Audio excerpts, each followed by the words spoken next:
we ask you a bit about when Ian Harvey and Tony Chambers left the trust? We know that the police were called in May.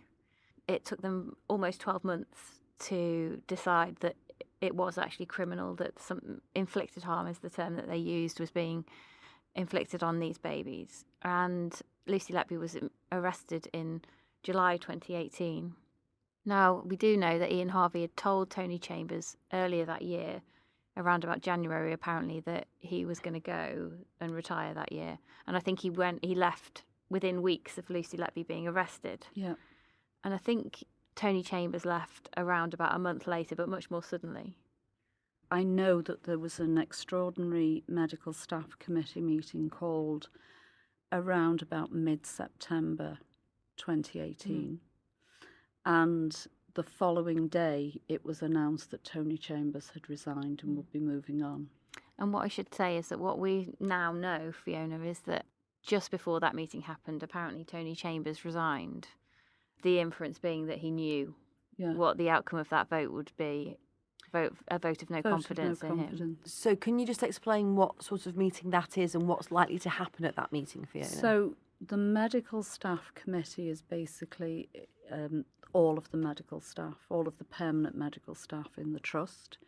And we have an elected chairman and we have an honorary secretary. The consultant paediatricians actually did a presentation for the rest of the consultant body or the medical body of the timeline of things. Because of the pressure from the consultant paediatricians, an extraordinary meeting of the MSC was called for this purpose of a vote of no confidence in Tony Chambers. But it didn't need to take place and then because he'd resigned. He resigned. Yeah, so can we just talk about when Ian Harvey left? Because that was shortly after the arrest. And I'm aware from a couple of people there was a leaving party, but for somebody else, where he was asked about the ramifications. Can you walk me through what you're aware of? So my understanding is he was asked if this was all going to blow up, would that have implications for him? And his words, I'm paraphrasing, but he would be in the south of France and they'll have to find me first. Which, of course, Liz, we did. Which we did, yeah, of course we did. We one of my colleagues from the Daily Mail found Ian Harvey in the Dordogne, in his farmhouse in the Dordogne.